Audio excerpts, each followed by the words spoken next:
Walhamdulillahi Rabbil Alamin. Hadirin jemaah salat subuh yang dirahmati Allah Subhanahu wa taala. Alhamdulillah, bersyukur kita kepada Allah atas segala rahmat nikmat yang Allah anugerahkan kepada kita, terutama nikmat iman dan Islam, kesehatan, kesempatan, umur serta waktu luang, sehingga Allah mudahkan kita untuk hadir memenuhi seruan Allah Subhanahu wa taala.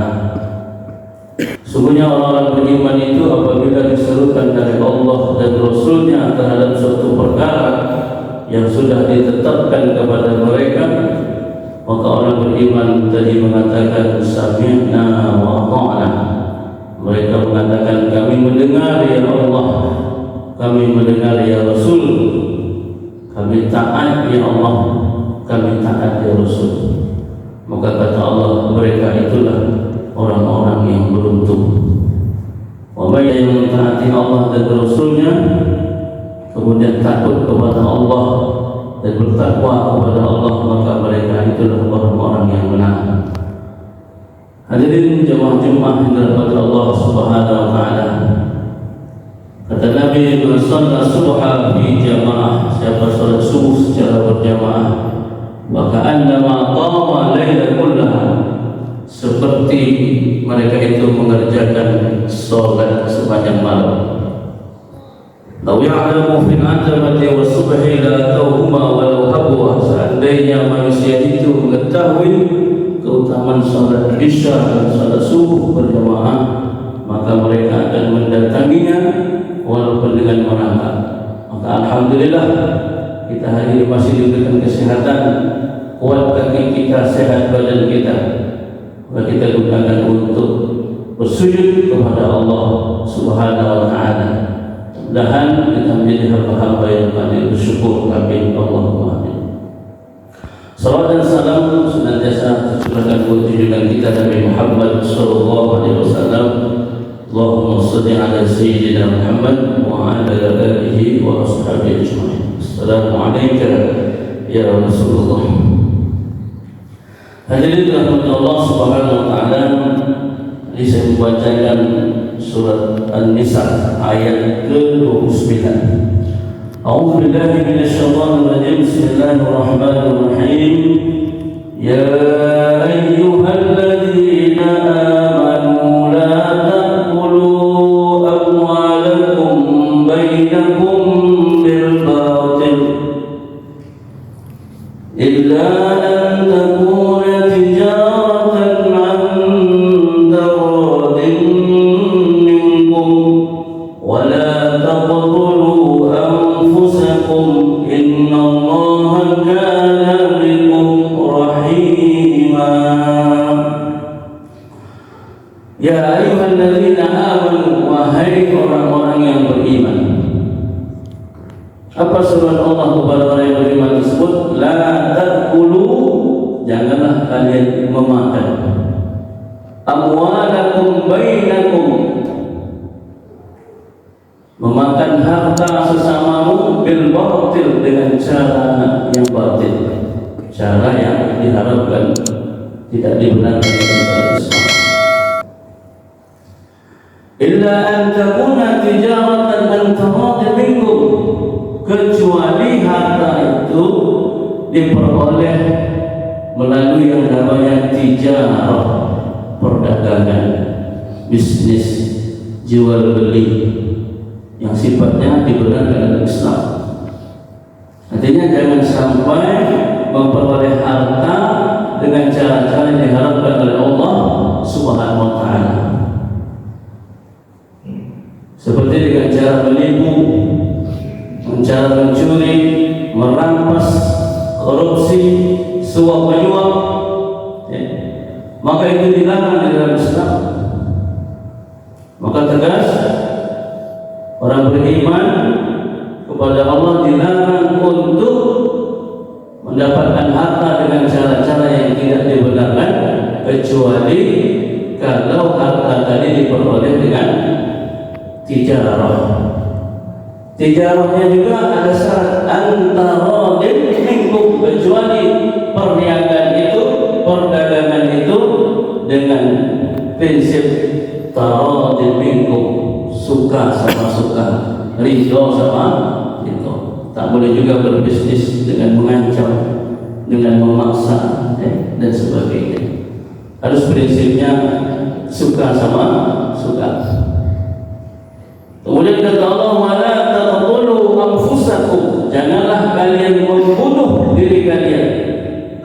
Bunuh diri. Hari ini Pak, banyak kasus bunuh diri.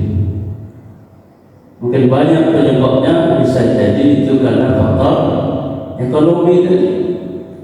Hidup semakin sulit, pajak semakin naik, kehidupan semakin sempit dan sebagainya. Sehingga tambah banyak hari ini orang yang mengakhiri hidupnya dengan bunuh diri atau sengaja dibunuh. Kemiskinan di mana-mana. Sebelumnya kita lihat ada seorang ibu yang minum racun. Kemudian sebelumnya dia sudah memberikan racun itu kepada 2 orang anaknya. Gara-gara apa? Ekonomi. Padahal di Indonesia Pak, Masya Allah, kekayaannya luar biasa. Bahkan orang luar menyebut Indonesia ini sebagai surganya dunia. Semuanya ada. Tapi lalu di mana kekayaan alamnya? Minyaknya, tambangnya, emasnya. Lalu para pejabat-pejabat yang tadi memimpin negeri ini, ada yang melakukan korupsi, ada yang melakukan penipuan dan sebagainya, bisa jadi. Padahal di dalam Undang-Undang 45 itu pasal 33 disebutkan air, bumi dan kekayaan alam yang terkandung di dalamnya dikuasai oleh negara dan digunakan untuk kemakmuran rakyat. Dulu zaman Khalifah Umar bin Khattab, beliau berkeliling ke kampung-kampung melihat ada nggak kira-kira masyarakat yang tak makan, yang nggak punya beras. Ternyata Sayyidina Umar pergi berjalan, ketemulah seorang ibu yang mendengar di rumah mereka itu ada cerita seorang anak yang ternyata anak tadi kelaparan. Lalu sang ibu tadi memasak sesuatu. Lalu kata Sayyidina Umar, apa yang kau masak wahai ibu? Yang kau masak adalah batu. Kenapa kau masak batu? Ini gara-gara Umar yang datang ke rumah. Gara-gara khalifah ini yang diberikan amanah untuk memimpin, tetapi dia menelantarkan rakyatnya. Tidak peduli sesama kita, tidak peduli sama tetangga, tidak akan masuk surga. Maka siapa yang bangun pagi-pagi lalu tidak dia memperhatikan urusan saudaranya, maka sejatinya mereka bukan golongan kami. Masih banyak saudara-saudara kita yang harus kita perhatikan. Bukan hanya masalah ekonomi, termasuk masalah akidah mereka, amal-amal mereka. Berapa banyak hari ini para pemuda kita yang tidak ke masjid. Baik, maka insya Allah negeri kita pemimpinnya akan datang, insya Allah akan baik. Maka kita juga harus peduli kepada sesama kaum muslimin, termasuk generasi muda, agar mereka taat kepada Allah Subhanahu wa Ta'ala dan perhatikan mereka, termasuk dalam urusan pendidikan yang berdasarkan akidah, berdasarkan tauhid kepada Allah Subhanahu wa Ta'ala, sehingga nanti salah gunakan. Kata Pak Menteri Purbaya, seharusnya harga pertalite itu berapa Pak? 4.000, 10.000. Ya Nabi salam alaika, Ya Rasul salam alaika, Ya Habib salam alaika, salawatullah alaika. أشرق البدر علينا فحفت منه البدور